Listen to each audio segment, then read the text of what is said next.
Rajdeep, I'll bring you in. You've been here in Gujarat for the last 3 days.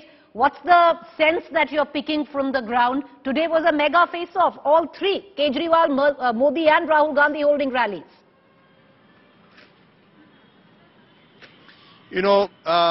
Preeti, for the last 20 years, particularly after that 2002 post-Godhra election, I've often said BJP को गुजरात में हराना मुश्किल है and almost नामुमकिन है. 2017, when I came here, for the first time, we saw a real challenge being offered to the BJP's dominance. And but for wrong ticket selections in a few districts like Mehsana, who knows, the Congress could have won that election. This time, that electricity is missing. That enthusiasm, that passion that I saw in the Congress, largely riding on the back of the Patidar agitation and unrest among farmer groups, especially here in Saurashtra, appears to be missing. Remember, in 2017, the Congress actually outscored the BJP in Saurashtra. They won 30 of the 54 seats of Saurashtra and Kutch areas.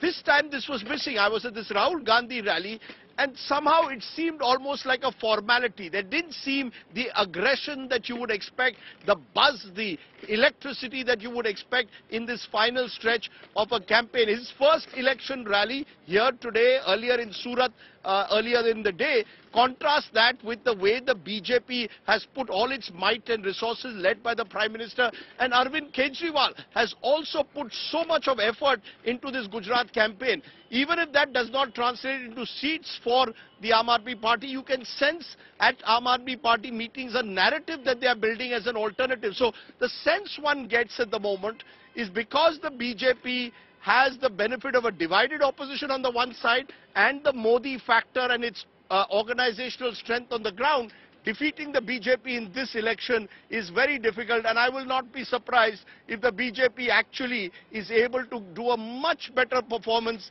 than 2017. Could go very high if that divided vote starts splitting constituencies.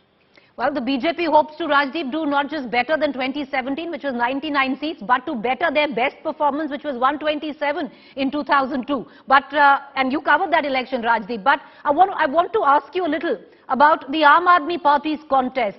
Do you see it actually usurping the space of the Congress? Because the Congress had 43% vote share in 2017. Do you see that shrinking quite a bit and AAP taking it over? Speaking to some old-timer journalist friends here in Rajkot, they say 1 month ago the Aam Aadmi Party appeared to be in a much stronger position they are in today.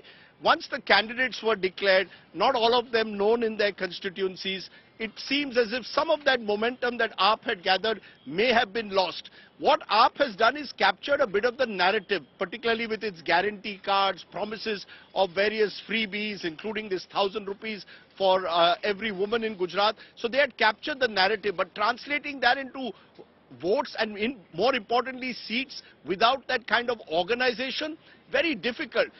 Really, this is a Hindutva dominant state. This is a state, frankly, dominated by the BJP. You go to every little nukkad, you will somewhere or the other meet BJP karyakartas. You won't see that in too many other states. So that organizational muscle, the Modi factor, plus, as I said, the divided opposition vote makes it difficult for a party like Aam Aadmi Party, which is trying to scale up, has fought a very good campaign, especially till about a fortnight ago. They were all over. And you've got to give the AAP credit, really, for at least showing some of that fighting spirit in otherwise what seems to be a foregone conclusion election. As I said, the Congress in 2017, Rahul Gandhi was all over Gujarat.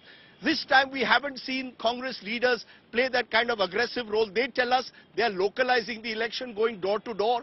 But, frankly, when you meet people, Congress is not part of the narrative at all in Gujarat on this election. It appears that the BJP, therefore, is in pole position. Pole position, Rajdeep, and I'll take a quick question from you before I let you go. This is the final lap. You have the last 15 days or 10 days. We are less than 10 days to go for the first phase. 15 days, I would reckon, max to go for the second phase. Do you see things change, or do you see the BJP only build from here on?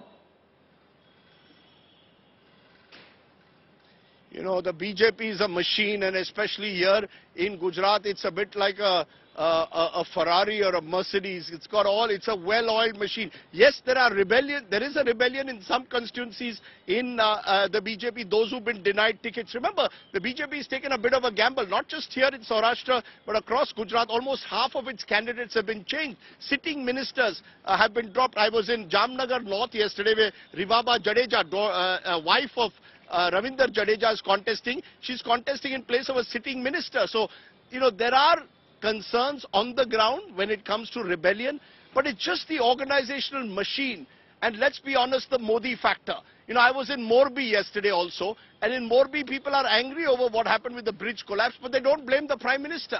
They're very clear about it. You cannot blame him for what happened in Morbi. And there is this sort of deep emotional connect that Mr. Modi has built with the people of Gujarat, and maybe that will only get strengthened in the last 10 days. I think the critical factor which will decide what really the BJP ends up with is just how well the AAP does. If the AAP crosses double-digit vote share, which is a real possibility, then the Congress could get weakened, and that might enable the BJP to win a number of close contests. So I think at the end of the day, BJP ke dono haath mein is baar laddu hai. They've got their strong organization and the Prime Minister factor. They've got a divided opposition. So net-net, it is advantage BJP here. Well, Rajdeep, trust you to, bring up a food analogy.